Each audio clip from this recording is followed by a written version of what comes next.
Nanay! Kakatapos lang namin mag-dinner. Namiss ko bigla yung mga luto mo. Si Yaya kasi hindi kasing sarap mo magluto. Dumaan nga pala ako ng mall kanina. And guess what? Nahirapan ako pumili ng damit na bagay sa akin. Wala kasi ang fashion guru ko eh.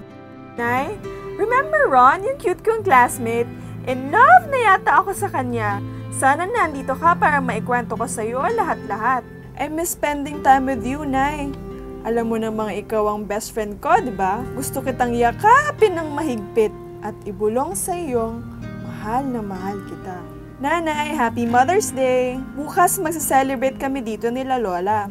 Sana kasama ka din namin. Pero kahit malayo ka, ikaw pa rin ang #1 nanay in the whole wide world. Thanks, Nay, for all the love and care. Loving you so much, Lizzie.